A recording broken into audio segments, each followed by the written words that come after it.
Hi, I'm Laura, I'm Deanne. And I'm Philippe. and welcome to our Lymond book club. We are reading The Disorderly Knights by Dorothy Dunnett, and this time around we're covering chapters 9, 10, and 11 of part 3. Dee is going to take us through this discussion. Before we do that, any overall impressions of these chapters that you guys want to share? It was a nice change of pace from the horrors that were visited upon us in our last discussion, where just everything went wrong.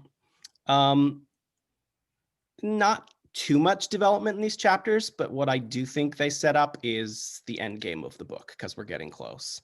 So I think a lot of what we're about to discuss today is stuff that really leads up to however this book is going to end. I loved the discussion with Kate Somerville, the time that he spent in Flaw Valleys. It was really great. I love how the two characters interact with each other. And yeah, the whole thing about the march, we'll get into it, but I'm not quite sure what that was all about. So I loved that. And yeah, I agree. This felt calmer.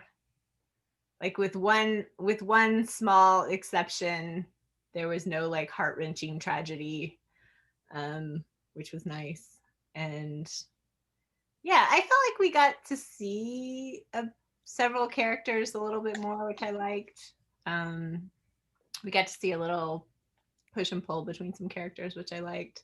We definitely got an answer. I feel like we definitely, like, the whole Gabriel situation is becoming just clearer and clearer and clearer. And there was definitely clarity in this section. So that was good. yeah. I was thinking as I was reading this section that for everybody that's watching this, who's read through all the books, this book especially must have been very neat to watch us as we started off thinking, I wonder what's up with this Gabriel person. Is he good? Is he sort of, not so bad? What's going to happen? And like we've slowly picked up on the clues and come to the realization, even though the book hasn't made it 100% clear, that he is evil, evil, evil. Ugh, terrible. Oh my God. I think it's pretty clear. Oh my gosh, so bad.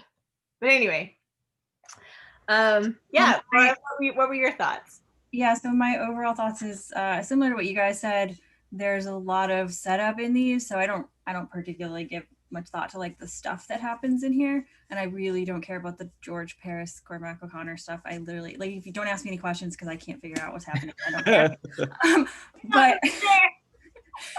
But I love, there's two great character moments in here, which I'll highlight when we get to them. Two wonderful character moments that are also quotations that are like two of the best quotations from the book. So when we get there, I'll sing out their praises if one of you doesn't get to them before I do. Well, there's a quote that I definitely underlined, and I'm waiting. I'm not going to say it yet. I'm waiting to see if Dee picks up on it too. So, oh, wait, what? There's a quote that one of the characters says that I wanted to see if you underlined as well, but I'm not going to point it out till we get to that section. Okay. See if you do. And if you do say it out loud, I'll be like, yes, that was it. So. Okay. All right. So chapter 9. In this chapter, just quickly, we have Will's funeral. Oh, sad. Lymond is going to visit Janet, Scott's Janet, and Kate. Kate in Flaw Valleys. I always want to say Flaw Valleys. And then Jarrett comes sort of rushing in with news that there's been this date change on the big gathering that was clearly hidden from Lymond. There's shenanigans happening with that. And then Kate and Philippa talk at the end of the chapter. So yeah. So we get this sort of the aftermath of the disaster with Hot Todd and Will's death and Will's funeral. So yeah, there's a few interesting points here. I don't know what you guys picked up on.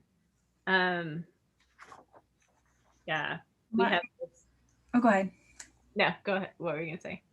Well, I mean, I think the wonderful part in this section is we finally get some insight into Lymond's mind because we're in Kate's point of view and Kate knows him really well. So they have a very genuine conversation, even though he kind of tries to put up some walls because she can see right through them. And in particular, she sees that he's exhausted and he's working himself sick. And she also picks up, even though he's really trying not to tell her, that Gabriel is the one that he's worried about. And then she basically like forces him to go to sleep because he's so exhausted. Well, and we see the beginning of that on 395 where it says like Lymond, he stops delegating anything and he just is driving them, like he doesn't leave them and he stops delegating stuff and he's just like hands on and just forcing himself and then probably himself more. So, and it says there was very little time in the 24 hours when he was not either in the saddle or at his desk. So he's just driving himself into complete exhaustion. Seemingly, I think, over guilt. Just he feels so much guilt over Will's death. And like, it was the fact that he wasn't present that perhaps caused the problem. And so now he's like present every moment of the day. Yeah. I think it's also some of the fact that he knows how he got played. And I think I was sort of prevaricating over how much of Gabriel's plot Lymond understood or not. And as I read these chapters, I'm starting to realize that Lymond is actually on top of things. I think he knows pretty well what's going on. He's just waiting for the right moment to sort of foil them or let everybody know about Gabriel's dishonesty. Yeah. I still don't know why he's waiting, but I guess he's just waiting for some sort of proof. Right. Like, I feel like he obviously has issues with not being believed. Like, yeah. That's clearly a thing that happens with him. It's true. And he's been somewhat, he's been traumatized by that. And so, yeah, I think Gabriel's this literally golden, larger than life figure. So. And I think he also knows that his little dalliance with Jolita in the past chapters could really, really hurt his honesty as well, how people would believe in what he brings forth about Gabriel. Yeah. And the whole like who's spreading rumors about that is an interesting question. The whole way that Jenny of course Jenny Fleming comes back into it and she's just like, she backs up Jolita's lie, but then is like annoyed that Jolita won't tell her the real story. And you just get this feeling like, yeah, Jenny Fleming's gonna break like any minute and start just wrecking destruction. So Philippe, what did you pick up on that makes you think that Lymond knows what Gabriel's doing? It's just it's not so much in this chapter. It's more I think it's in the next chapter or even the third chapter when he's talking to Jarrett about what he would have done in Malta to overthrow Juan de Jimenez. And basically everything that he's saying to Jarrett is like what Gabriel is actually doing, and Jarrett's just not picking up on it. Yeah, and I was like, I literally like wrote out to the side all the stuff that Gabriel was doing that Lymond was saying he would have done. Yeah. So it's like Lymond has been aware of it and on top of it this whole time.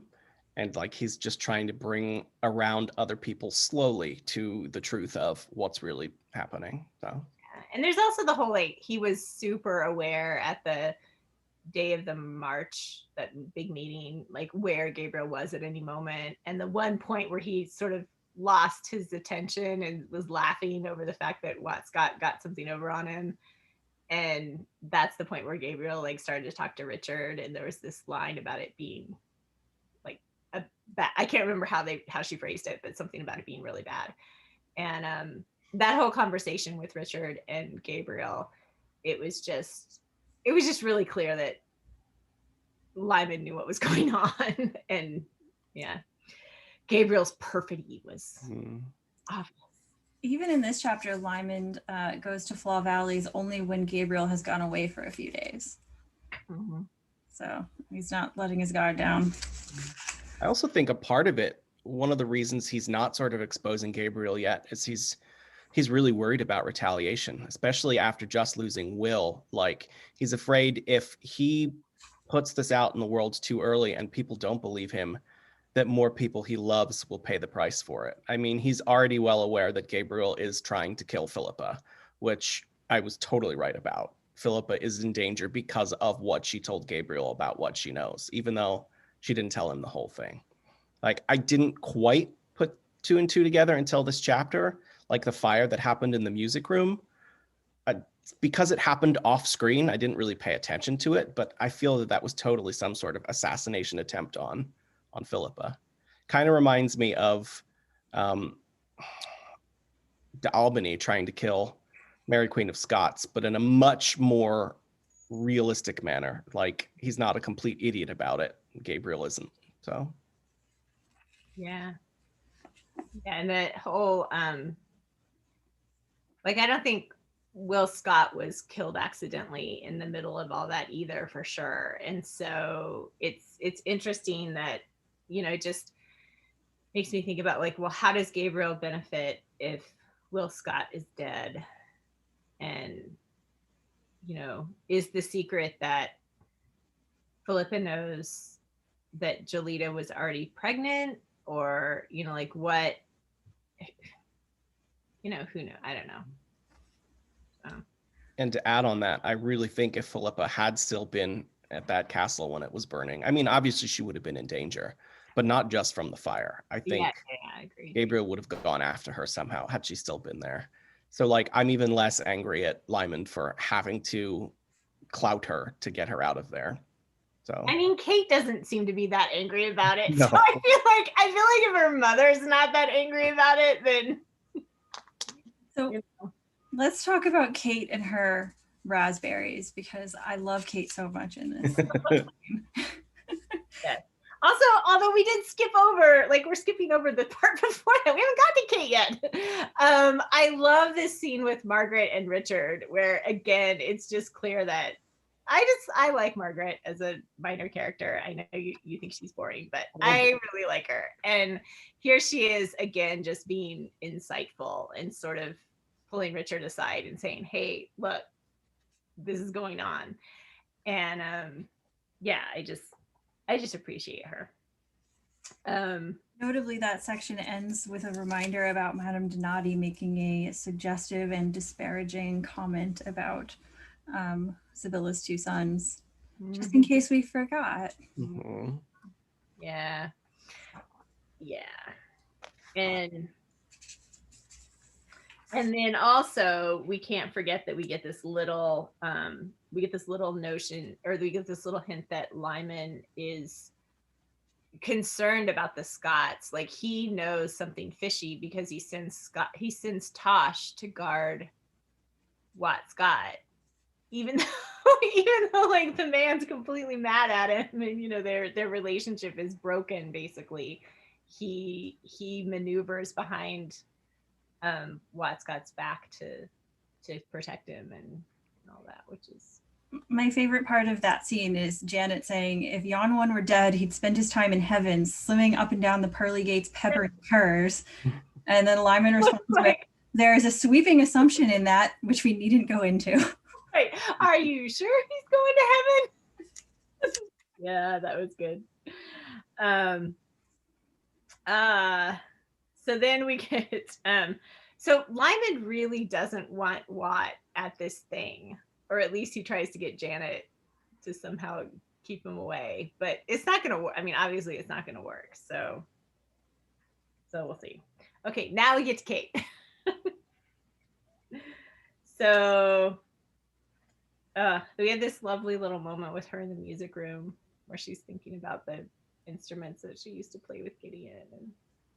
Well, and a couple notable things there. It also, Lymond is in the music room avoiding all the instruments, which is really kind of important because we get a couple reminders in these 3 chapters about how Lymond loves music and how he's so good and beautiful and expressive at playing music, and yet we have him now avoiding it, and then at the end we have how much he misses it. So it's like this huge part of his personality and this huge part of his soul is being locked away. And this is like the reminder to the readers that it's still there and that he's like depriving himself of who he really is. Yeah. And she knows it. Like Kate obviously can see that in him, which is neat. And I love the fact that she's super like the raspberry thing you brought up, like her gown is totally stained in raspberries, and it comes up later with Philippa. She's just like, let's go outside so we can just be a mess. And well, and it sets up, it gets this whole like thread weaving through the whole scene where like she's been bottling raspberries. So she's in this dress covered in raspberries. And when Lymond first sees her, he says, Kate, my dear, haven't your raspberries been marvelous this year? Come and be licked. I haven't dined yet. Which then leads into her saying, your stains are showing too, which is how we learn that she sees the exhaustion in him that other people have been missing. And then it leads into then that final bit in their conversation. I'm skipping ahead, but we can go out of order. We're talking about a motif here. The way that it ends with, my dear, said Kate, but to herself, I would give you my soul in a blackberry pie and a knife to cut it with. Mm. That's one of those two quotes that are like the best freaking quotes in the universe. Oh, Kate. She's such a great character, but it's also, I don't know, it's so sad. Yeah. So. Why is it so sad? It's like, I wonder how much, like if Lymond was older, I wonder if like he and Kate would have gotten together, like if he was in his mid-30s instead of his mid-20s, or younger. If I don't know, like I just think I still haven't given up on my Philippa thing, so don't worry. But I think that they would have also been a really good, like she would have been a really good match for him. He would have brought, I think, chaos into her life, but she would have been really good for him. So. Well, she's good for him in the quantity that she is available to him. Yeah, I just feel like if she was around him more, like his life would be a lot easier. Like, No, I mean, I think you kind of see throughout this scene, she understands him better than anyone except Sibylla, and he's not seeing Sibylla right now because Richard banned him from mid-culture, so she's the one person in the world he's closest to at this point. Right. And he literally connects them when he gets mad at her and says, like, don't mother me, and her response is amazing. I'd sooner mother a vampire. I also think she's one of the few characters at this point that he would actually come to the realizations that he actually needs to take a break every once in a while. Like, I don't think there's very few other people in this book that had the same conversation occurred that he would have listened to and actually taken a few hours out.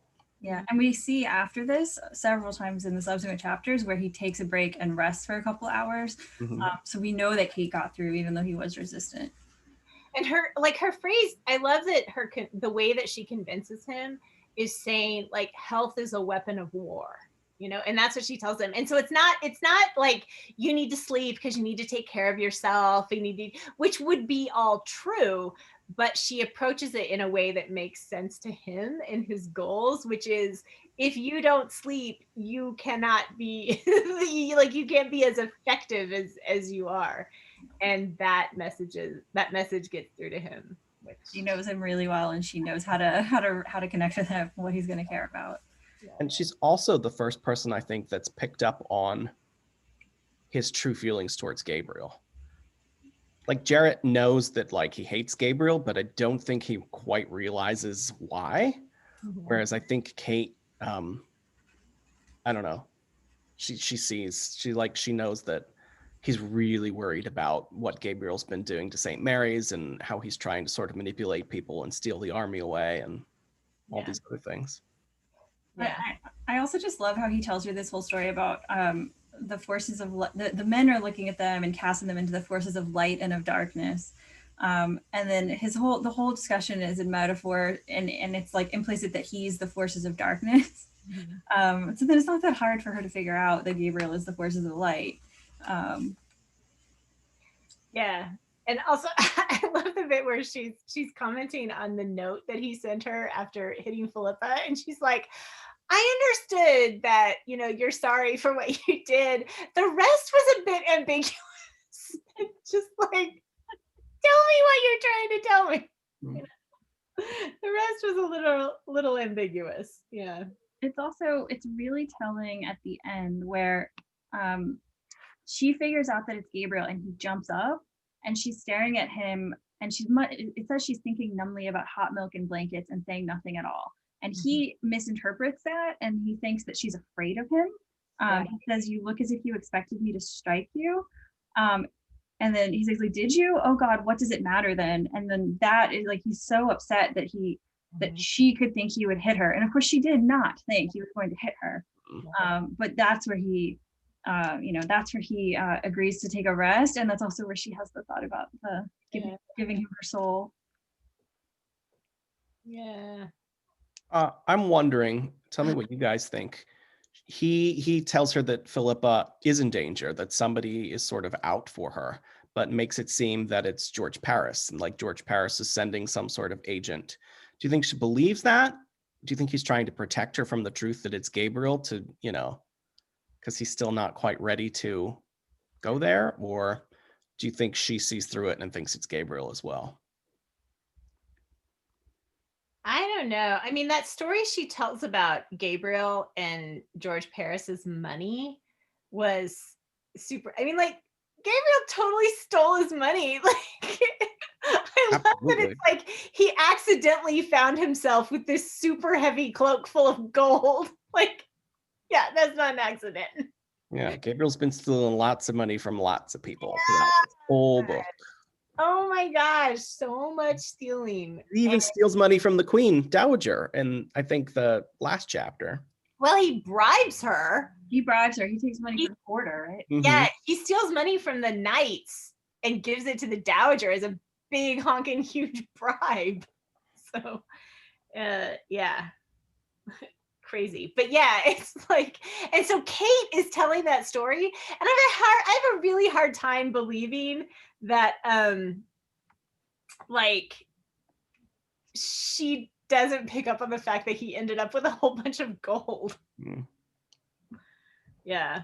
I like it that all it takes for her to realize is Lymond saying, "Did he pray a lot?"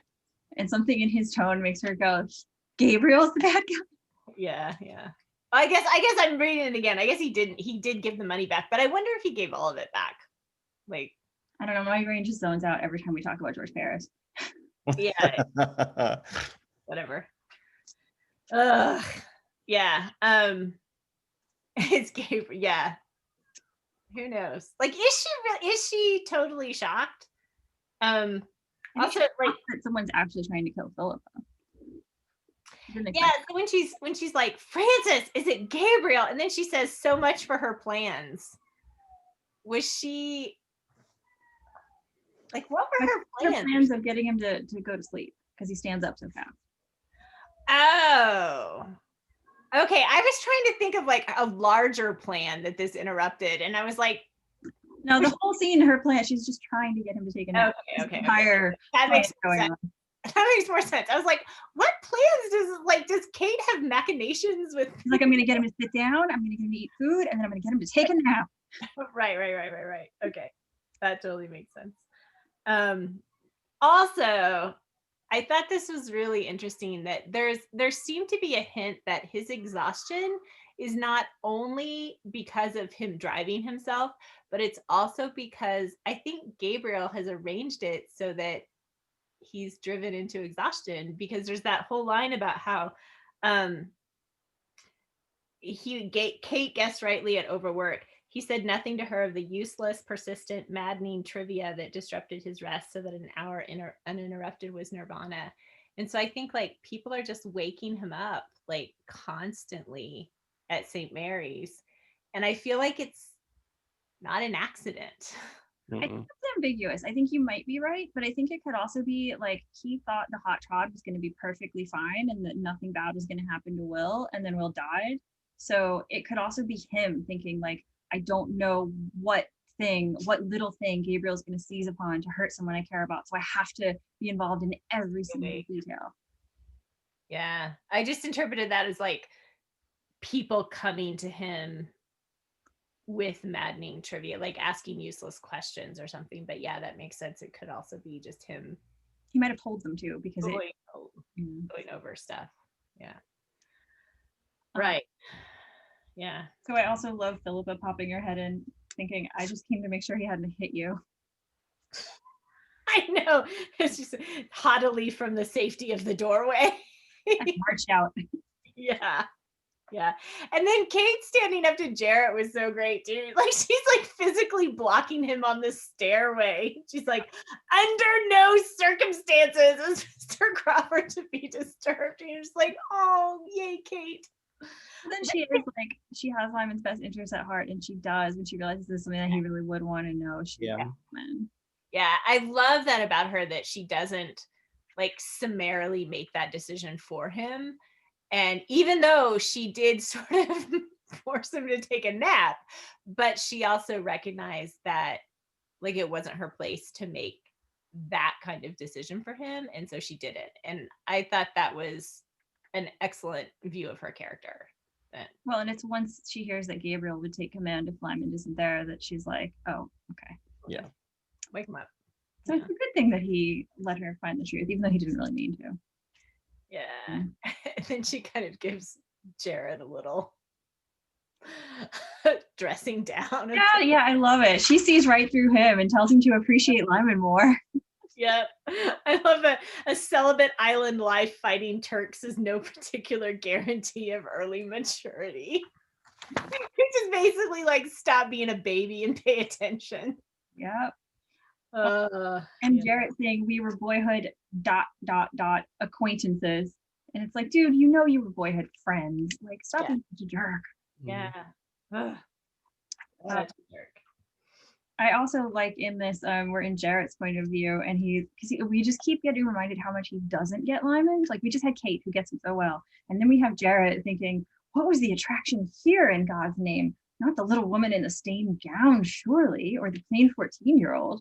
And it's like, Jarrett, you just have no clue. Like these are the like nicest, smartest, most awesome people. Of course, Lymond appreciates them. Well, it's such an example of how Jarrett is. He 100% just looks at the surface of everything. True. So like if someone is beautiful, then they're angelic to him. You know, if someone is dirty and stained, then they're not good. You know, and he just makes all of his judgments based on what things look like in the moment on the surface. And we do have some interesting hints in these chapters of Jarrett starting to think a little more, and actually Philippa too. Like they both start to question a little bit. Like there's a part later where Jarrett thinks about, you know, maybe you shouldn't want the Knights of Malta to be restored. And then there's Philippa like thinking all these questions about Lymond, like why did he do this? Why did he do that? Yeah, my hope is that Philippa discovering that Lymond is actively trying to save her life will be sort of the switch that finally gets her to change her mind.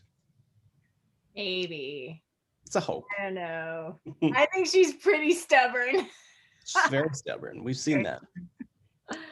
And there's a great reminder of how she was in Game of Kings with this thought that Kate has, as if in some deadly cycle, due to move round and round to eternity, Kate saw her child run down the long driveway waving, "Mr. Crawford, he's here," which is a reminder of when Christian was dying and Philippa and Richard was looking for him, and Philippa ran out and pointed that Lymond was inside. Yeah, I also love that the threat Lymond gave to that woman about to make her speak about her kid was like, I'm gonna take your kid and take him to Edinburgh and raise him up as like a good middle class person with an education. And that was the horrible thing that made this woman talk.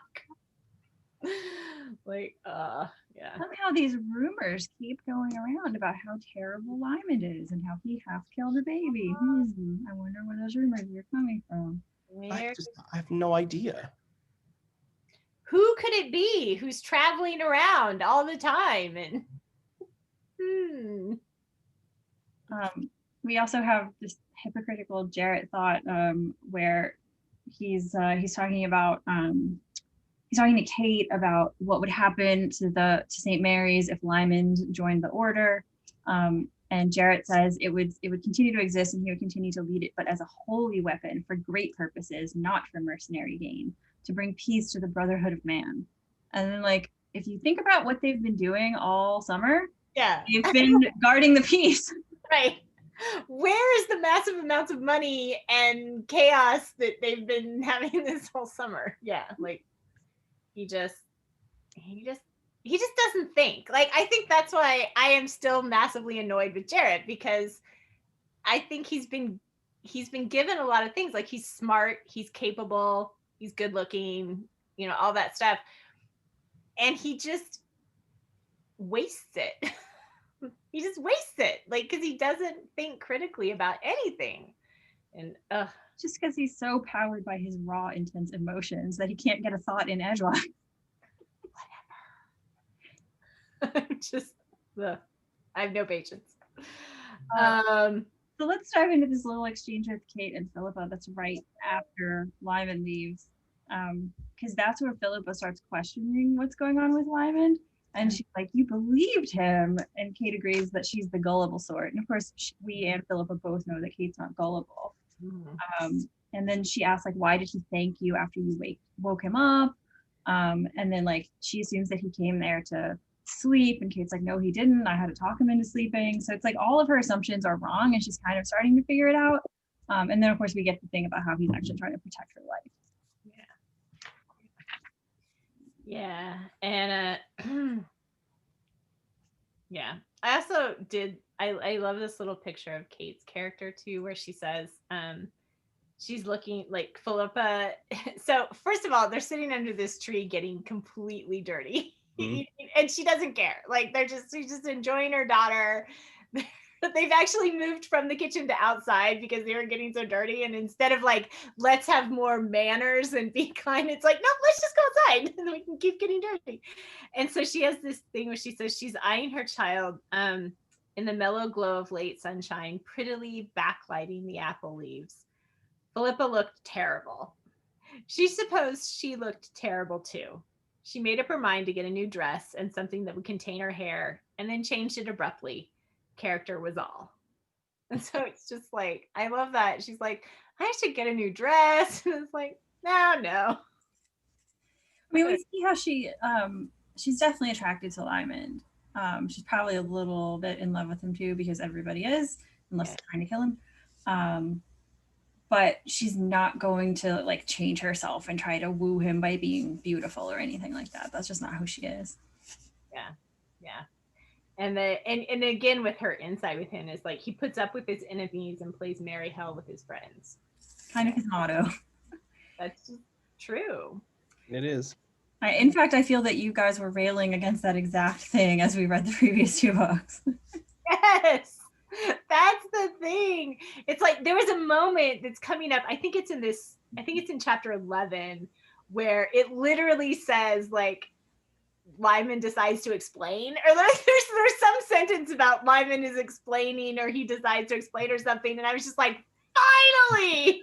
It doesn't quite go the way you wanted to, but at least it was an attempt. It's like, oh my gosh, why didn't you do this 6 months ago? Kind of thing. But you're right that he's like kind of traumatized by not being believed and everyone thinking the worst of him. Right. And I think part of it is he's like, if his enemies don't like him, or his enemies misinterpret him or don't believe him, that's not painful. But if people you care about misinterpret you and think that you're lying and don't believe you, like, that's incredibly painful. So the fact that he keeps people he cares about and people he loves, that he has like this joking, sarcastic, quippy, you know, witty banter with them, and like he doesn't do more than that with them, it makes sense, because to be vulnerable with people you care about is so risky, and he's been so damaged by it. So, yeah. Lymond. Okay. So, chapter 10, we have this meeting, which I don't know if we have to go into the whole trick. Like, there's lots of little conversations we can talk about in here, but I do love this thing that Watt Scott does, where he, if I got it correct, and I kind of had to read it a couple times to figure it out, but it looks like he bribed a whole bunch of women and witnesses to say that all of the children, like the children's that these women had, were bastard children of the Kerrs, except for one woman who had 4 kids by the patriarch of the Kerrs, and those are actually his kids. And everybody knows. And everybody knows it. So there's like one woman that's actually true in this whole thing, but then there's this whole passel of children. And it looks like these women are really, they're very poor. They don't have a lot of resources. Like, these kids are really kind of destitute. And so because of all of this, Watt Scott like manipulates the Kerrs into supporting all of these kids financially. Yes. As long as they're not called by the name Kerr, which they wouldn't have been anyway. But they would have been, because Watt's like, I'll pay for them and raise them. No. I mean, originally, before the manipulation, Yeah. they wouldn't have been like, so the end result for these children is that they get support. And Watt gets to like lord it over his enemies without drawing any drop of blood at all.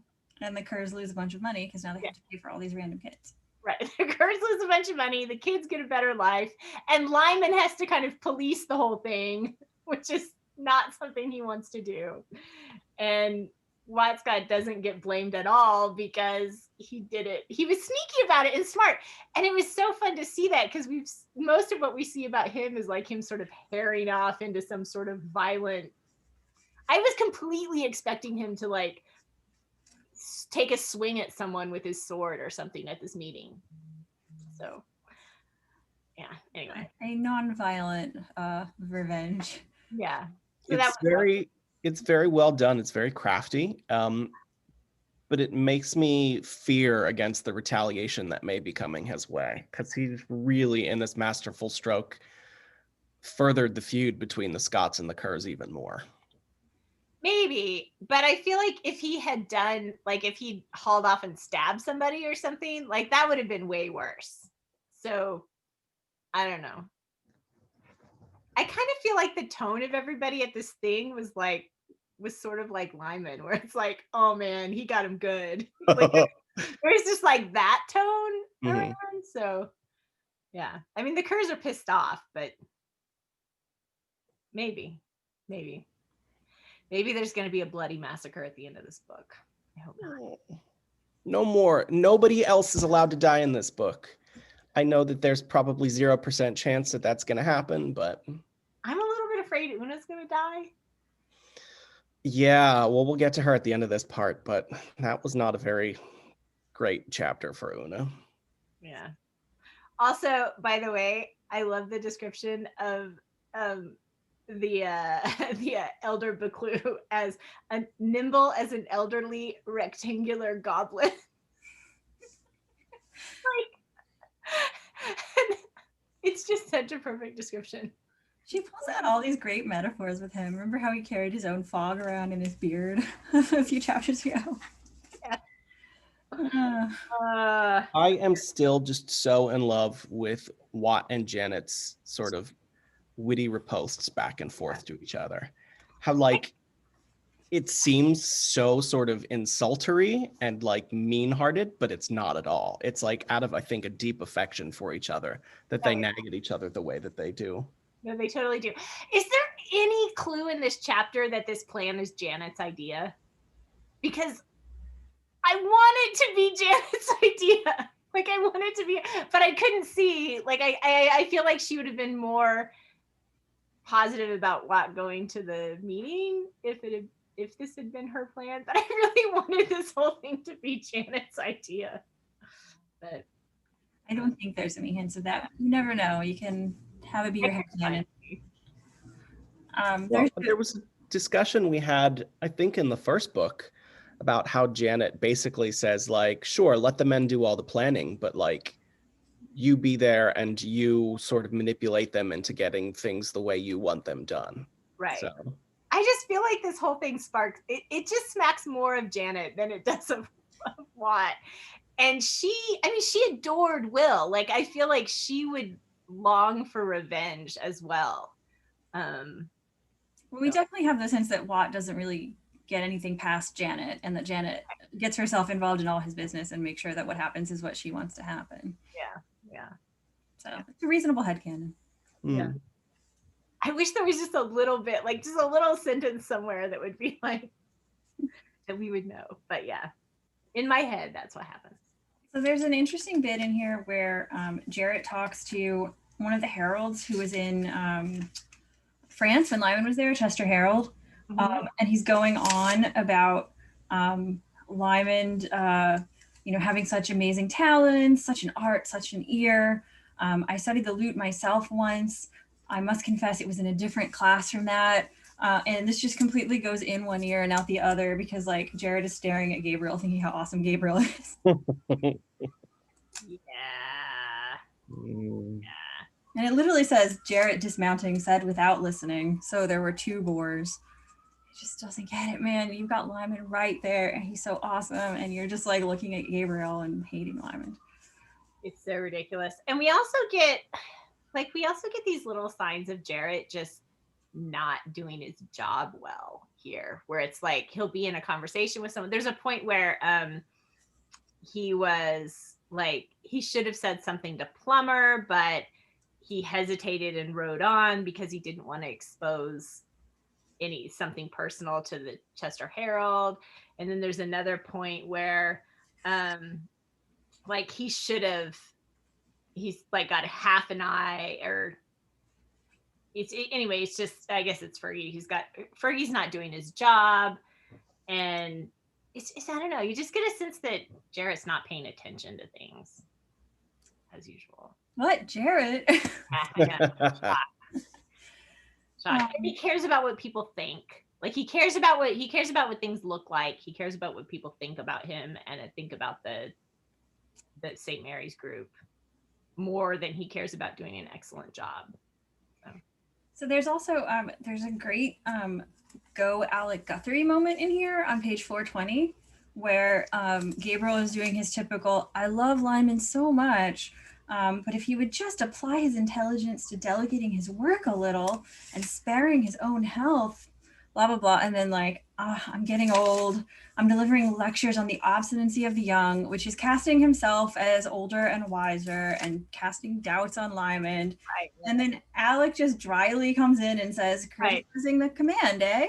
Yeah. And he basically says, you knew what you were doing when you placed yourself under him. Go, Alec. I like you, Alec. Yeah. Absolutely. Yeah. And then Gabriel tries to like backpedal a little bit, and yeah, it's nice. Well, and his backpedaling is shut off from all affairs of the spirit, all art and graces in the life he's led. It is sometimes a little hard to reach his understanding.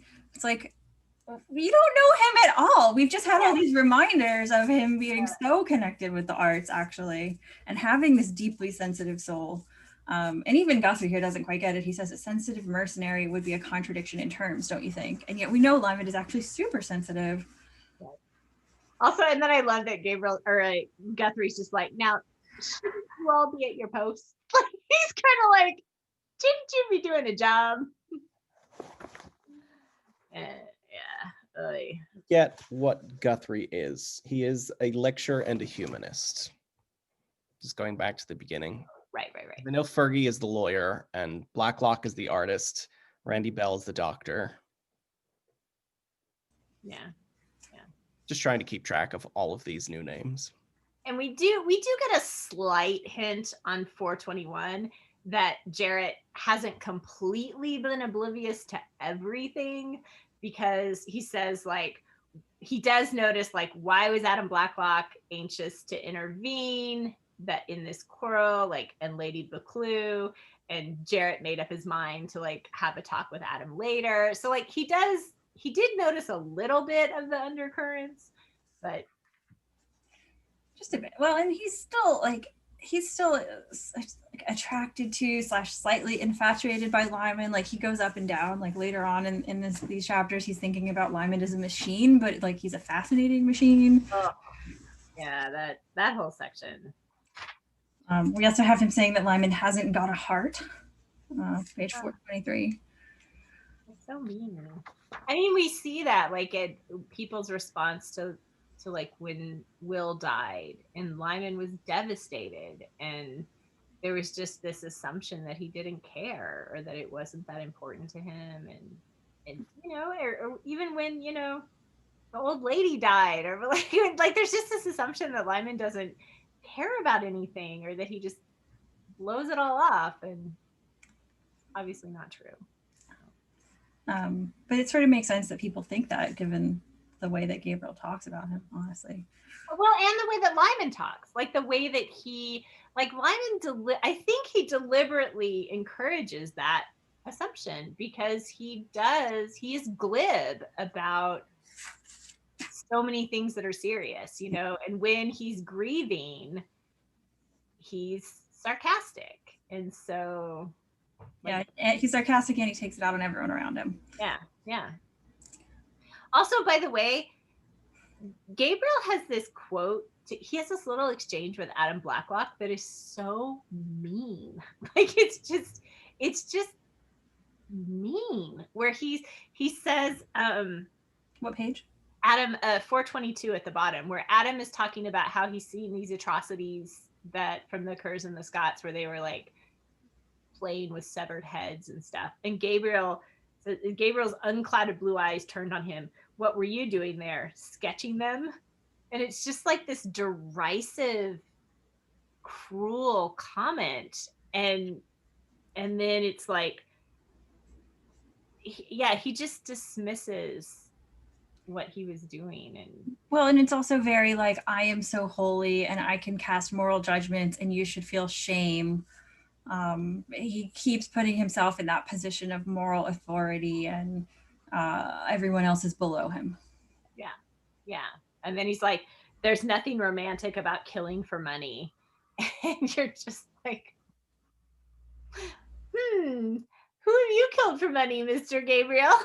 And then Adam's like, it depends on whom you kill, which I think it's Lymond's philosophy, right? It's like, can we do good and get paid for it? You know, can we create this force that will be a force for good politically in Europe and in Scotland, but also get paid for it? Yeah, you know, and those things aren't mutually exclusive.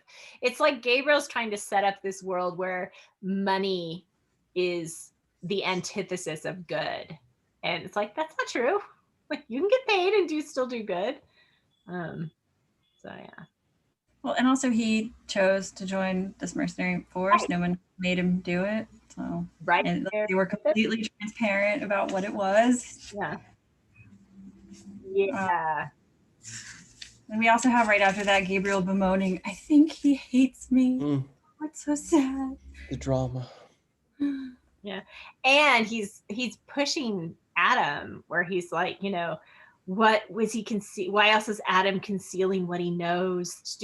Must I ask Coulter myself? And then Adam is like, he stutters. He's like, you know, why not ask Lymond? And Gabriel's just completely doing that on purpose. He's just yeah. And then he goes into that whole, I think he hates me. Ugh. Ridiculous. This one man I cannot reach. And then, of course, Jared's so hurt and offended on his behalf. And it's like, Jared, open your eyes. Yeah. So what's your take on Lymond cracking up at the end of the section? He's very appreciative of the merciful stroke that Buccleuch did here. I think he just likes that he got bested, you know, in a way that wasn't like all that destructive, you know. Like it's not something that's one of the reasons I don't think this is going to lead to huge amounts of retaliation, maybe, is because Lymond laughed about it, and that unless his interpretation of the pushback or the retaliation from this is totally wrong, Because I think if he thought the Curs were gonna like rise up and massacre some people, then he would have been worried about the whole thing, and instead he just laughs about it. And yeah, he got bested. I think it's interesting that Lymond has actually been so unlike himself in this book. Like he's been very held back and very restrained. And we haven't seen these like outbursts of uncontrolled laughter, which have been a motif for him in the past few books. Like he does that all the time. He's like put all these walls around himself, like he's cut himself off from music and the arts.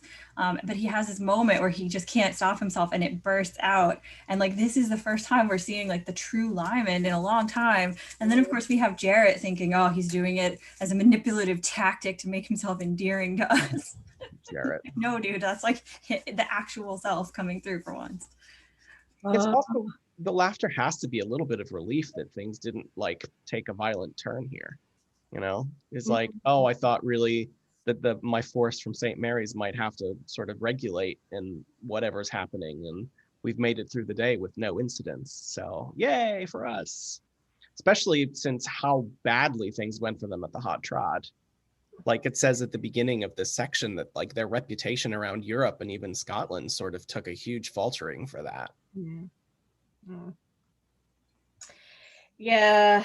Oy. And then we get Gabriel and Richard. Yeah, so what's you guys' take on that whole thing? Gabriel is completely manipulating Richard, like 100%, start to finish. What's his goal? So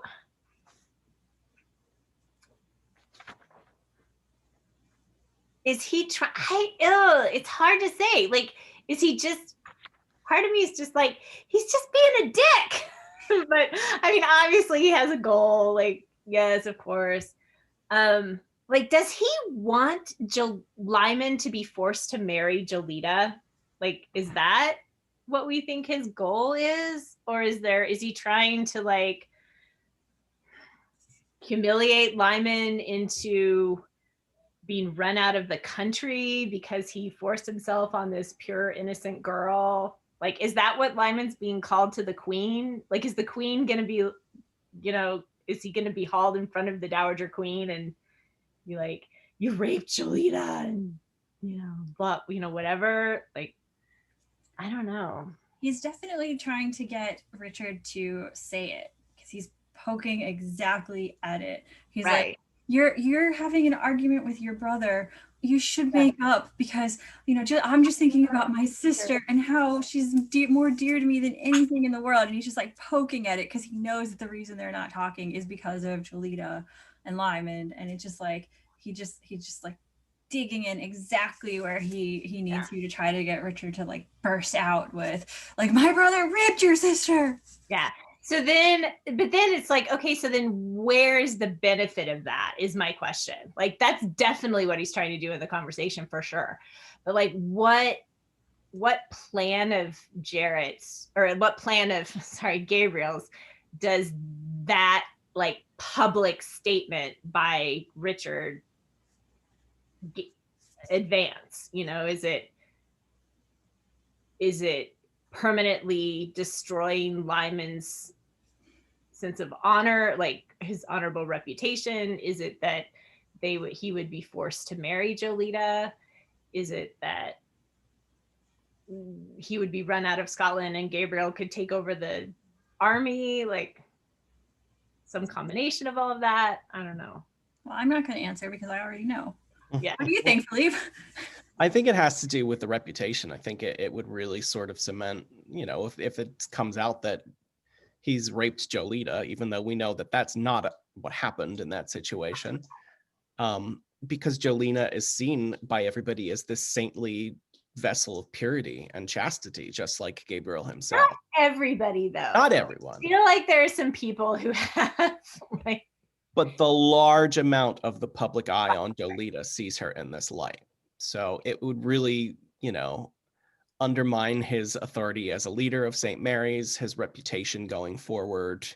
And I think that in this situation, Gabriel's totally provoking Richard to just say it so it can be out in the open. Because if it comes from Lymond's brother, it carries extra weight. Right. you would have to be, you wouldn't joke about a thing like this coming from your own brother. This is a serious accusation. Yeah. I mean, this whole line about on 4:30, I literally wrote gag out to the side of it, where he says, he's like, I have confidence in Jolita, blah blah blah. If she had disrupted your home, if your parting from your brother is in any ways Jolita's fault, I beg you to tell me. Indeed, I shall ask her myself. I shall insist on an answer. And that's when Lymond interrupts them, and it's just like, ew. Yeah, he already knows exactly what happened. I'm also entertained by how Lymond is so outrageous that he ends the discussion, first of all, by implying to Gabriel that Jolita likes it cruel and likes to be handled rough, which, okay, she did. And then he says to Gabriel, Gabriel says something about he's only made matters worse. And then Lymond says, yes, but then meddling interlopers always do. Do you do this for a hobby, or are you writing a book? Yeah. Yep. Yeah. That and the whole, okay, so here's a question. When did this night happen? Like the done whatever night. Dumbarton. Yeah. Like how long has it been? Well, it was the night of the hot trod, and we have this Terzetto chapter starting several weeks later after the hot trod. So it's been at least several weeks. Okay. So the March meeting is in June of 1552. I'm getting this from the dates that were given in the beginning of the chapter. Okay. And let the me just hot trod is May. Okay. It says so May, June, like that makes me think like, so here's my question. Did Jolita already know she was pregnant going into the evening with Lymond? Which is what I suspect. Because yeah, I was wondering. I feel like 1 month, that's super fast to know. Like, and it's ridiculous that someone else would notice. Yeah, because it's Sibylla that is discovered. Sibylla notices, like, and I don't think Sibylla would notice in 1 month. Like that would be interesting. I mean, we do know Sibylla is extremely perceptive, so she would pick up on some small things, even if Jolita wasn't quite showing yet. There are other ways of being able to tell, especially if you've been a mother yourself. Yeah. Not after 1 month. No, she would absolutely not be showing. There would be no physical indication other than morning sickness, maybe. Like, so if she had that, maybe. But so this makes me feel like Jolita, I think Jolita went into the night with Lymond already pregnant and knowing that. Well, it casts some insight into maybe why she was so frantically trying to get him to sleep with her and get everybody to think he was sleeping with her. Right. Because like, even if we know she can't have been pregnant from him, everybody else is going to think, oh, they must have been sleeping together for a while. Right. So then who's the real father? That, I think, is an interesting question. Yeah. Who do you think it is? I really don't want it to be Gabriel, because that's I'm still suspicious. But like, it's beginning to seem more and more like that may be the case. I'm still suspicious. Which, I mean, like, there's evil, and then there's like really evil. Yeah. So I don't know. And if that is the case, then it's very probable that if she was formerly pregnant, and that's what the secret is, that it may also have been Gabriel's. Does that make sense though, logistically? Like, he was in Malta the whole time. She was on a convent in Malta. Oh, right. Before she came to Scotland. And then he sent her away. So. Oh, and then he sent her away. Right. So, it's gross. But like, just their interaction in that one scene that we've seen them together, and the fact that he keeps visiting her when he's not at St. Mary's, like, who else could it be? It's not Richard, obviously. And unless some nameless character, it's not Jarrett. Yeah, and I feel like nameless character is not a good narrative choice. No, I feel not like something Dunnett would do. Dorothy Dunnett's a better writer than that. So I feel like it's got to be someone we know. And I mean, Maybe it's Dandy Hunter. Maybe he's come back into the country. You were waiting for him to reappear. I know. Yeah. Yeah. So anyway, which makes me wonder what. So if this is the secret that Philippa knows, then does Philippa think, okay, so obviously, or at least I think it's obvious that Philippa does not know that if Gabriel is the father of Jolita's baby. I don't think Philippa knows that, because that would be incredibly shocking and like would have impact on, way more broadly than humiliating Lymond. So if it's a secret that she thinks is gonna humiliate Lymond, does she assume that Jolita and Lymond are gonna get together and that then Lymond is gonna bring up some kid that isn't his? Is that the secret? Like, is that what she thinks the secret is gonna do? It's possible. Or does she, because I don't think she would think that the baby is Lymond's based on the timing of when he got back, right? Yeah. I've been trying to piece together if the secret is that, not Philippa, that Jolita was pregnant, why that news would embarrass Lymond or be bad for him. Like, that's the part that I can't scan out. So the only thing, I agree. And the only thing I could think was that if Philippa thinks Jolita is going to marry Lymond, then her having someone else's baby would be embarrassing to Lymond. True. Or just her having had sex before and not being a virgin at marriage. Well, true. Yeah. Right. Especially since she's such a bastion of chastity and purity and light. Like, whatever. Yeah. Yeah. So does Philippa think that Jolita and Lymond are going to get together? I mean, everybody else seems to think so. Yeah, that's true. Even Sibylla at one point says, "Oh, I could have handled her as a daughter-in-law. It wouldn't have been so terrible." And I'm like, Sibylla, really? Come on. It's like, are you being sarcastic? It would have been terrible. Yeah. Anyway. So then you go ahead. Oh, I was just gonna say, Gabriel goes off with the French ambassador. And it's a big thing because it underlines how his power and prestige. And he's more powerful and prestigious than Lymond. Yep. So if you're a man of St. Mary's, maybe you're thinking, which one do I want leading me? The one the French ambassador went off with, or the one that got snubbed? Yeah. So then we have this horse race between Lymond and Richard, where I'm just like, oh my gosh, you're acting like children. Like, Richard's interactions with Lymond are just so like, he just doesn't, he cares about him, but he just doesn't. It's like he's a slightly more mature version of Jarrett. That he doesn't pay attention. He doesn't ask. He doesn't give his brother the benefit of the doubt at all. Like, and you would think, after having been so wrong the last time and like realizing that he was wrong and being sort of publicly acknowledged, like he was definitely wrong the last time in the first book, that maybe when he hears something horrible or he sees something, even though he did walk into it, like, even though, like, maybe he would stop for half a second and say, am I interpreting this correctly? Like, but he doesn't.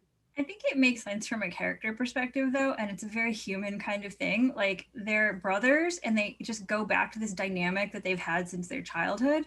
And you can just imagine the way that Gavin, the father, didn't like Lymond and was always ripping on him, and how Richard was raised in this context where his brother was always like under suspicion and not trusted. And so even though he loves him, he also has this like doubt in the back of his mind and these ingrained habits of not trusting him that he learned from their father. And it also kind of underlines why Lymond is so hesitant to trust people, because he grew up with Richard not trusting him consistently. And even when he was an innocent kid who obviously was trustworthy because of their poisonous father. Their father. Or Man. because of one of their poisonous fathers. Not quite sure he's the father of both of them. I don't think he is. Yeah. I think there's definitely, and I feel like whoever Lymond's father is must have been, like, I just feel like he must have been more important to Sibylla in some way because of the way that I think Gavin knew about it. I think Sibylla cared about this other guy more than Gavin, and I think Gavin took it out on Lymond, and like that's why his father treats him so poorly and like poisoned his brother against him and all of that. Oh, go ahead. If they aren't full brothers, we're assuming that Gavin is Richard's father and not Lymond's, because that's what I've been assuming. 100%. Yeah. I would be super surprised if that's not the case. Yeah, I think Gavin is Richard's father, and somebody else is Lymond's father. I just want to highlight that this is almost the exact same family dynamics as in The Untamed. With the parents' gender reversed, but it's exactly the same. And the brother relationship is exactly the same. Jong Chong is Richard. Wei Wuxian is Lymond. It's amazing. You should watch The Untamed. It's good. That is true. But yeah, so that's definitely my take on their dynamic. Mm-hmm. So who would Lymond's father be? I don't think we've met him because I don't think there's been someone that I think if we had met him, then we would have some sort of indication with Sibylla, unless it was somebody in France. But I don't think there was, like, obviously that lady that Dame de Dutour, she knows some stuff. So it could have been someone in France, but I just didn't get a clue from anyone that we met that there was. I mean, it's only brought up every couple of chapters that it may even be a thing. So I don't think we have near the amount of information we'd need to know that yet. No. And do we know did Sibylla live in France? Was she there? I mean, like, why does this woman in France know her so well? Like, have we had any other indication about Sibylla living in France or being, I don't remember any, but. I don't either. Okay. We got off topic a little bit. Anyway, Lymond confronts Richard about this very interesting question that we have brought up, which is, why are people talking about this? And Richard, being a dick, says, oh, I just thought you were drunk and told people. Like, no. So if Lymond didn't say anything and Richard didn't say anything, why are people talking about this? And it's like, Lymond makes this comment about, if Gabriel had been a shade more persuasive back there and I had been a shade less insensitive, the fair Jolita would have been ruined forever. In other words, you would have blurted it out, you idiot. But why does Lymond want so badly to know how this rumor is being spread? I mean, I think it will give him information, right? Like, I think he also wants Richard. I kind of thought that his main goal here was to get Richard to stop and think about something else is going on and you're not paying attention to it. That's what I thought too. He's trying to open up Richard's eyes to the situation. Like, if I'm not spreading these rumors, which why would I be, and you're not, then clearly something else is happening. And that this whole incident was contrived in some way for some other purpose. And Richard is just so consumed by I mean, like he says, he's talking, he says he halted rather than attempt the impossible. You did not try to explain goodness to Francis or gentleness or humility or love. And I just wanted to go, oh my gosh, he's being so horrible. And like, it's these kinds of things that just make me go, Richard, I like you, but I don't like you right now. So we have another situation of Richard being on the wrong side of the truth. Yeah. And yeah, just because of his mistrust for his brother, which is such a shame. And like Gabriel played on that so well, Well, his manipulations. and we have a parallel right afterward with Jarrett, where he's thinking of Lymond as a machine. You did not expect human values from a machine. You did not grow angry with a machine or be disappointed or feel betrayed by it. You treated it with detachment and curiosity as you would any soul-deprived object. And if it kicked you in the teeth, you sidestepped and kicked it back harder. Yeah. So it's like both of them could not possibly be more wrong. No, they could not. Yeah. Yeah. And also, like, Jarrett, another like side of Jarrett's just completely missing the point is where he says, he's talked about the sight of Lymond and helpless laughter after watching Buccleuch make a complete fool of him. And like, that's not exactly what happened. I mean, yes, Buccleuch sort of got one over on Lymond, but it wasn't like, to Jarrett, he's sort of like, why is Lymond laughing at this man who made a fool of him? Whereas Lymond is enjoying the fact that someone pulled one over on him. He's like, that's hilarious. Whereas you can tell Jarrett, who's so concerned with the way things look and the appearances of things, like if someone did that to him, he would be humiliated and angry and would not find it funny. And yeah. So therefore, it's impossible that this could have just been a genuine reaction on Lymond's part. And then because it's endeared him to the men, he assumes that it's like a ploy to endear himself to the men, which is, of course, ridiculous. But it is kind of adorable that this is what starts endearing him to the men. Yeah.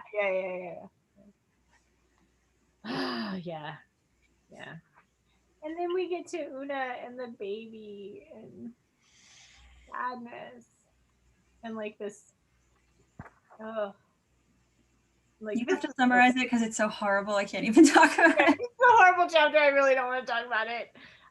Oona's super depressed. The third wife to the guy did these horrible things to the baby, who is still alive at this point. Okay, but also, go ahead. Well, also, I think it is important to talk. Like, Oona is clearly trying to like force herself not to care, but she's crying, like she's bursting into tears at the same time at points. And like she talks about like she did things because of her pride, like she's letting her pride lead her down this path. And there was this one moment where Guzelle, is that, I don't know, I'm not sure how to say her name. Guzelle. Yeah, Guzelle. In my experience, there is no person who does not blossom near to a child. You may find you have stolen what is most precious from your friend.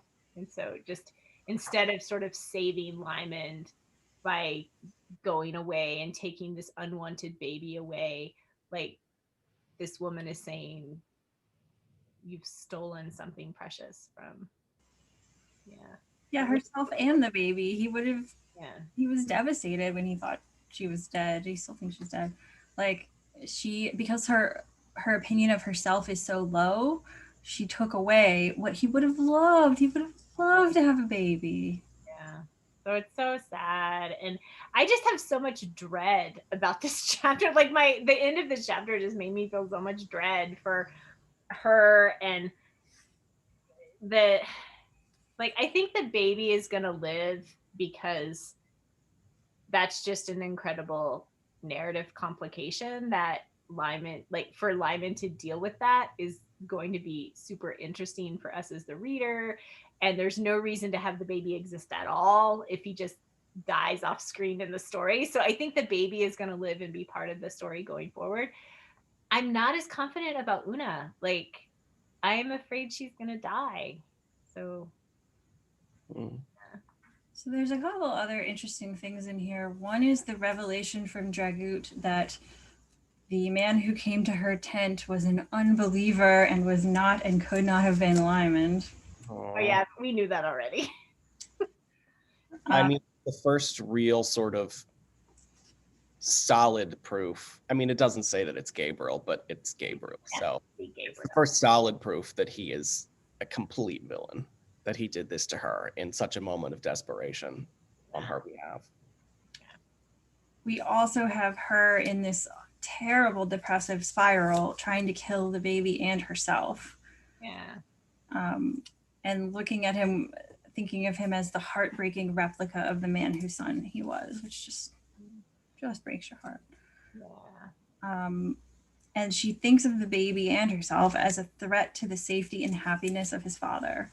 So she's just like you said, and like Griselle points out later, she's only seeing this as a threat, and she's only seeing this as a bad thing, and not understanding, like very similar to Richard and Jarrett, but for very different reasons, not understanding who Lymond really is, and assuming. And then we just have that devastating line about the baby scream when he gets branded, and how she wouldn't have known his scream, just like she wouldn't have known the sound Francis Crawford might have made when once he too was branded for the galleys. So we have this parallel between the baby and his father both being branded in this horrible, heartbreaking way. This just stabs you in the heart.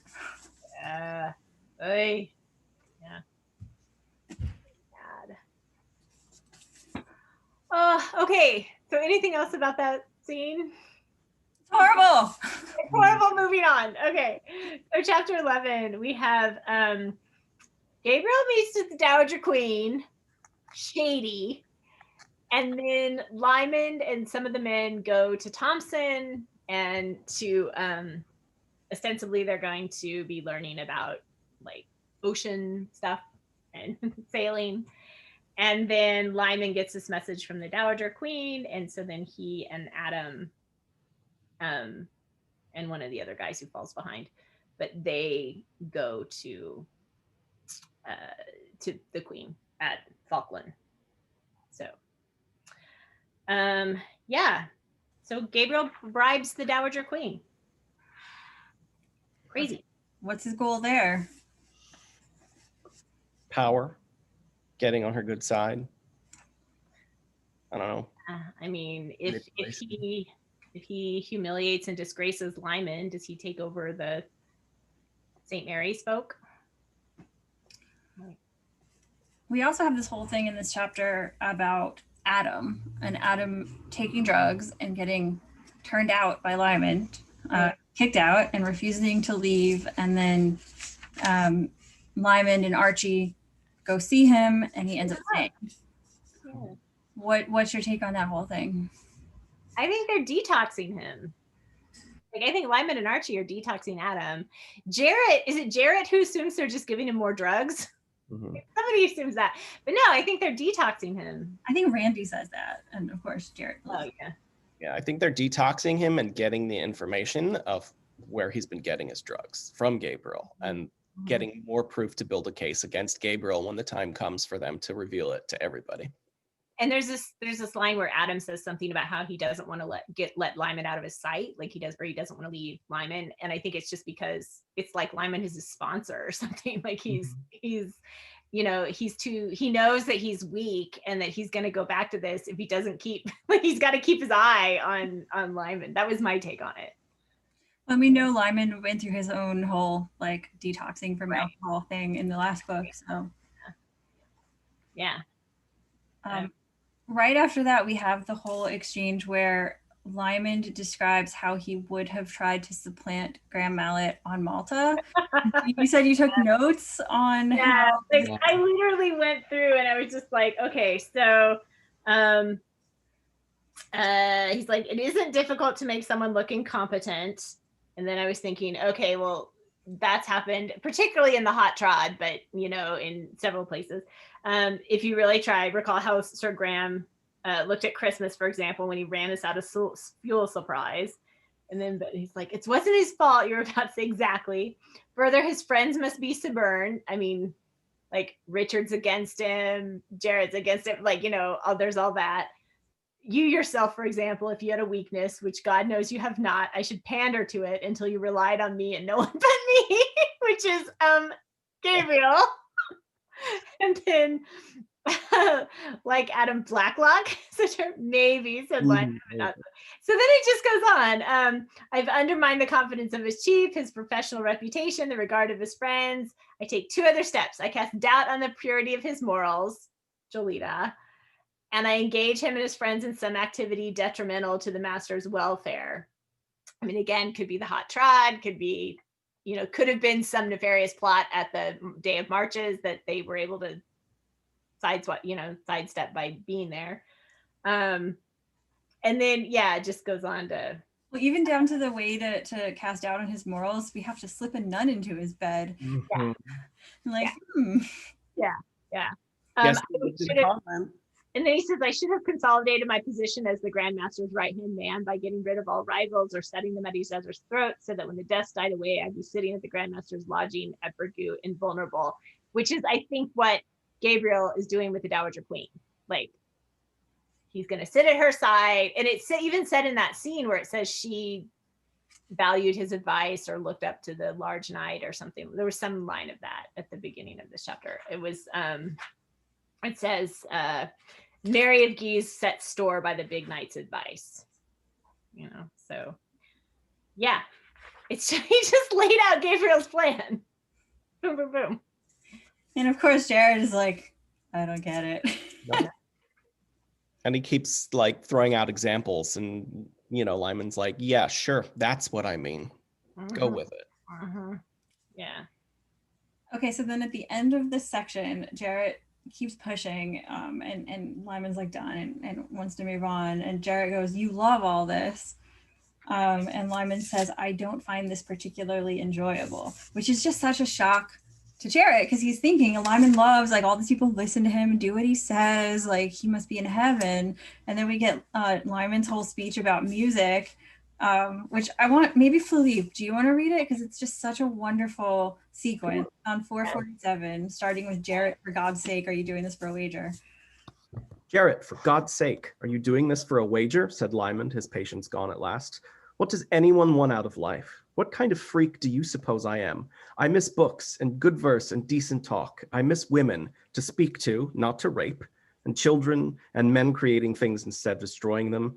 And from the time I wake until the time I find I can't go to sleep, there is the void, the bloody void where there was no music today and none yesterday and no prospect of any tomorrow or next goddamned year.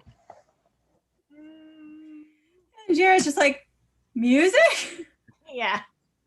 And it's just underlines that he just has no clue and doesn't understand Lymond at all. He can't even fathom this thing that is like so integral to Lymond's personality and his life. Have there been any moments since they first reconnected at Malta, though, where Lymond has taken up an instrument and played, or anything of that sort? I think he's hidden that from the men. Yeah, not hidden it, but he's just pushed it aside in order to do what he's doing here. And he is avoiding it in Fall Valley's in the music room, staying away from the instruments. Why do you think he's avoiding it? Does he think it's a distraction at this moment? That it takes necessary time that he needs to get other things done? Yeah. Is he serving some sort of personal penance about something? Yeah. Or does he tie the music so intrinsically with his time as Tatty Boy Bala that he thinks slipping back into that would be a backward step, and then he might take on parts of that persona again? Yeah, I think it's a vulnerability. Like, we've seen him lose himself in music, and he's in a state right now where he can't possibly be vulnerable. Like, he barely allows himself to sleep. So letting that kind of vulnerability in would be really dangerous. I think there's also another part of this that's really, there's so many interesting things in this. One, there's, he misses women to speak to, not to rape. And we know actually all of his best relationships are with women. Like, he really does have better conversations with women than with men. Christian, Kate, Sibylla, those are the people on this planet that understand him. So he really, really misses those, friendships. And then we also have the line about him missing children, which, oh my God, breaks your heart because of the baby. And also we saw how he was with Kevin and how he loves children. And men creating things instead of destroying them, which echoes back to O'Learmo's speech about Ireland. And it's Lymond's philosophy too, about building up Scotland, is like building up a place where people can thrive and create things instead of just being at war and destroying things. It's just a beautiful speech.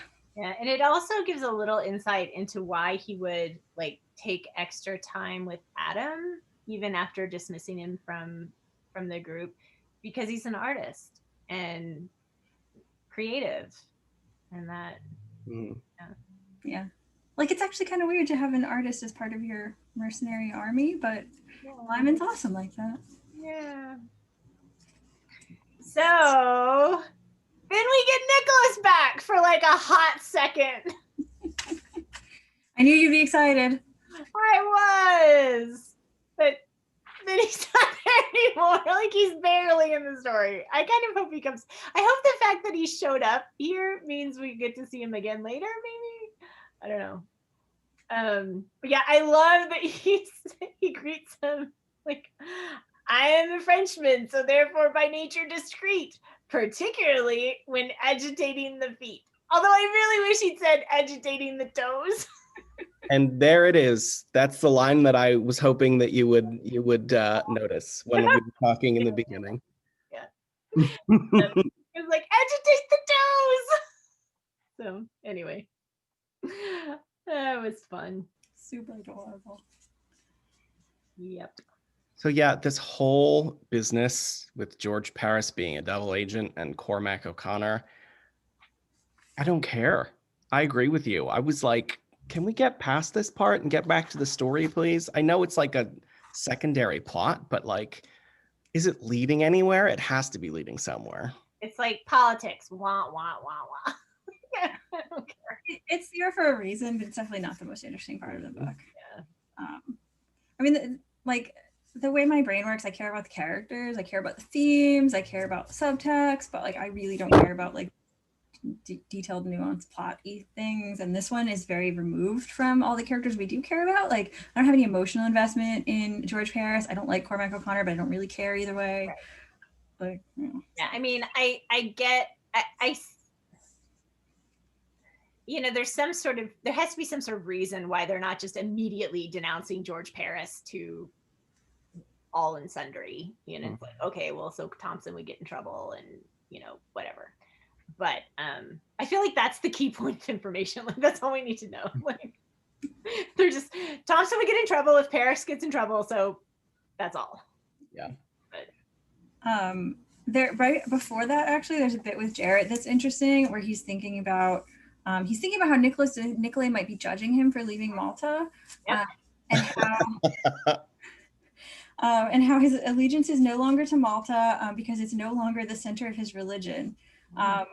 And basically he thinks to himself that his allegiance is to Gabriel, not to the religion. Although, of course, in his mind, he's thinking of it as like, Gabriel represents the ideal of his faith, so it's okay for him to have given up on his actual religion and just transferred his focus on this one dude. Yeah. I also like this little bit where it says he wondered if to an onlooker it was strange and even despicable, this abrupt departure from Malta of a knight dedicated as he had been. Like, that's his fear, you know, and he's not afraid of like people knowing who he is or anything, but he's afraid of what it looks like. He's afraid that it looks bad and that people will see that it looks bad. And it's just another sign that he's so surfacey.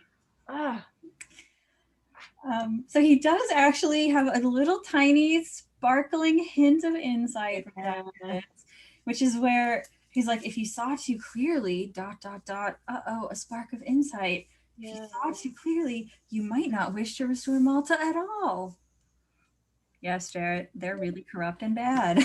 But there's also, I'm like, he must bring his mind back to the Magdalena and Thompson agitating to be off. But what he had been about to conclude was surely more important still. And there's this little hint of like what he had been about to.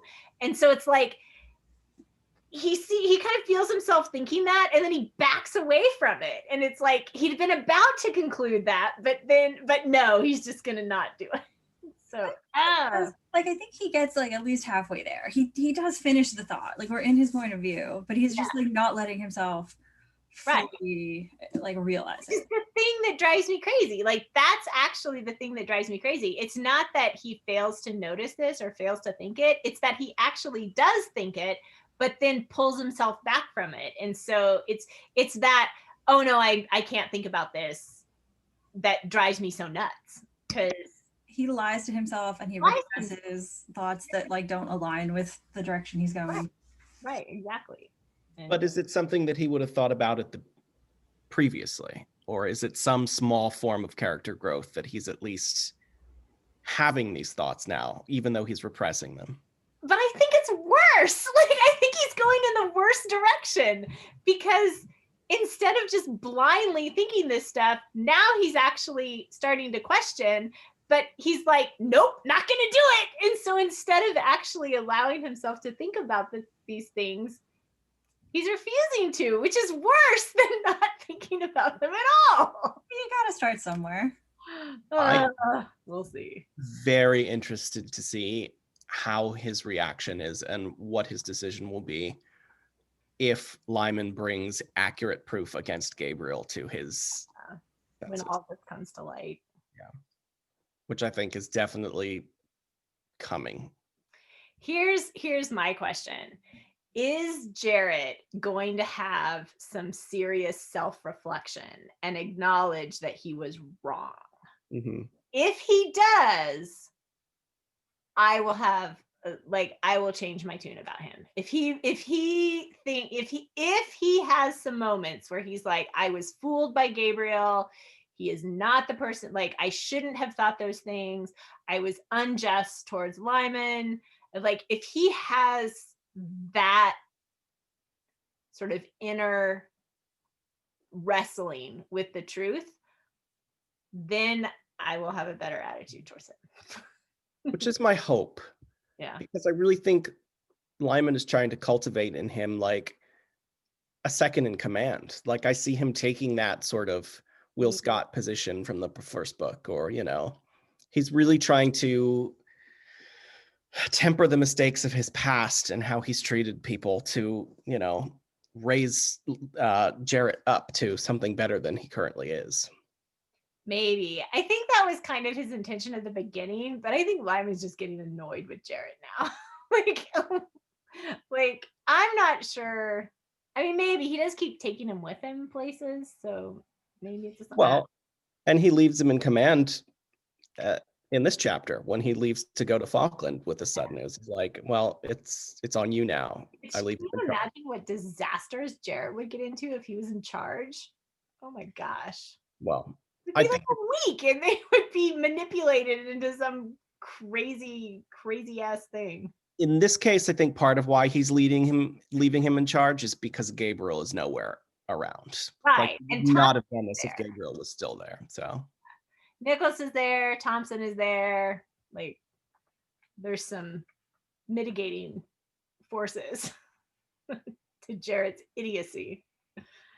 Anyway, so Lymond and Adam. Oh, Lymond, by the way, pulls Thompson aside and gives him they have this long conversation where Lymond gives him some advice that we don't get to see what the advice is. So, yeah, I think he's talking about what he thinks Gabriel's plans are and giving Thompson a heads up. So who knows? But I don't know. I told you I zone out whenever they start talking about that plot. So they are racing ahead to the Queen, going very, very fast, trying to beat Cormac O'Connor, which I didn't quite get that either. Like, why is Cormac O'Connor on the road and why are they trying to overtake him? I mean, I'm sure we'll find out. I'm sure there's a reason. We'll find it out. But well, Cormac's, from what I understood, Cormac was on the boat with Thompson and he's headed to the Queen of Scotland. I don't know what his motivations are, but he's going to betray George Paris. Right. And so Lymond's getting ahead of him. Mm-hmm. And I love this line where Lymond says, said Francis Crawford reflectively, I feel that our well-being, yours and mine, is about to be sacrificed for the greater good, and I'm not prepared to sanction it just yet. I really like that. There's a wonderful exchange right after that too, where he asks why Adam stays with him, and Adam says, I have a fancy to draw you, let us say. Mm-hmm. And then they also have this exchange, and Lymond says, your company is most disarming, Adam. How many rages would Jarrett have achieved by now? Yeah. Yeah. Yeah. I like Adam. Me too. Yeah. I like him. I mean, he's I feel like he's the one who was outside Lyman's room, right? he knows about Jolita. Yeah. He knows about Jolita. So he knows that Jolita was in the room waiting for Lyman for hours before Lyman found her, right? So I don't know if he knows that she was in there, but I think he was outside, like he was watching, right? And saw Lyman go up to the room. No, he was in the room next door. So when Lyman went in, he heard Lyman greet Jolita, and then when Randy and was it Jarrett? No, when Randy came riding up, Adam sent Jarrett downstairs to greet Randy and took Jolita from Lyman and hid her. So Adam was like holding Jolita quiet. Adam holding open the door and watching and not going to bed. Like there was that whole line about him not going to bed because he's going to stand at the door and watch. Like the implication was for a while. I don't know how long they had before Randy came riding up, because they didn't have sex at that point. Yeah, I don't know. And there was also somebody watching from the windows from outside who we aren't quite sure who that was. Somebody. Indeed. The rumor monger. So what do you guys think this is building up to? What's going to happen next? There's going to be a reckoning. There's going to be a huge Lymond versus Gabriel. Will people believe Lymond when he brings forth the proof? I think the secret that Philippa got from Tom Erskine will be a part of people believing in Lymond, but she just has to get over her pride and sort of confess to him. I don't know what will get her to do that, but we'll see. Maybe he'll rescue her from another attempt on her life or something. I don't know. I think there's going to be a big showdown with the Dowager Queen. Like, I think Gabriel has been manipulating the powers that be, and I really want Lyman to kind of like in the last book where we had that big like public, because what's his name? I always forget, the bad guy in the last book. Davini, thank you. Davini was so over the top and ridiculous with his like plans, and so I was like, well, I want his downfall to be over the top and ridiculous, and it was. So I want in this book, like I want there to be some sort of, it doesn't have to be public, but I want some sort of like confrontation that where Richard knows and the Dowager Queen knows, and like people find out that Gabriel is this manipulative, evil person, and that Lyman is not. And I would really, really, really like there to be some sort of scene. Go ahead. I mean, there's another possibility, since there's still 3 more books to go. I'm glad that we finally have this competent villain in Gabriel, and I don't want him to be a 1 book only villain. So it's possible that Lyman does sort of spill the beans and nobody believes him, and that's how we leave the end of this book, and like we get a really good cliffhanger for the next one. I don't want a cliffhanger. Well, we're gonna go and start reading it right away. So. Yeah, yeah, that's true. We are gonna read it immediately. But what I want is I just want people to know the truth about Lyman, and that he's not like this horrible person, and so I want there to be some sort of acknowledgement of like Gabriel's evil nature, and Lyman was like working against him the whole time and all that. And Gabriel can totally escape to like, go, like maybe he sees the way the wind is blowing and like gets the hell out of town or something. But I want there to be this, because I agree, I would totally like there to be, I would like him to stick around as a villain longer. I think he's interesting, and the impact that he has on people is interesting and all that. But, and I'm super suspicious that the baby thing is not going to get resolved in this book at all. So no. I feel like, okay, so the baby's in Algiers, which is in North Africa. So does that mean that Lyman's going to go to Algiers? Like, I kept saying Constantinople just because I like to say Constantinople, but maybe it's going to be Algiers, and there's going to be some sort of North African book. I mean, Lymond still isn't even aware that he has a son. Right. So. But that's definitely going to happen. Oh, he'll know. Like, I wonder if it's going to happen at the end of this book, if that's what this is leading up to, is some sort of revelation of, oh, no, that doesn't make any sense. I was just saying, maybe that's the secret that Philippa knows, but I don't think that makes any sense, because why would the midwife? Yeah. Why would the Scottish midwife know that and tell Tom Erskine? Like, that doesn't make any sense. Trotty would not have known that, I don't think. So. No, I don't think so either. But there are letters being exchanged between Gabriel and Dragut, so I could totally see a letter going astray, or somebody having a letter, or Jolita having this knowledge. And I mean, she does know, right? Because Gabriel threatened her about not saying anything, so she does not seem to have the most emotional stability, so like she could totally blurt it out in some form. Yeah. Well, and it's still absolutely something Gabriel can use as leverage against Lymond. It's like, hey, I know where your kid is, and at the stroke of my pen, I could have Dragut do something with him. So, maybe I would really blackmail. Yeah. I would really, really, really like for Lymond and Jolita to not get married. I think that would be a terrible thing to happen, and I would very much like it if that does not happen. That's a punishment. Yeah, that seems horrible, and it would seem like something that would take forever to dig yourself out of. And if there is this showdown between Lymond and Gabriel, what is Jarrett gonna do? He's gonna have to make a choice. Well, he's made his choice over and over and over and over and over and over. So unless something drastically changes, he's going to be on Gabriel's side.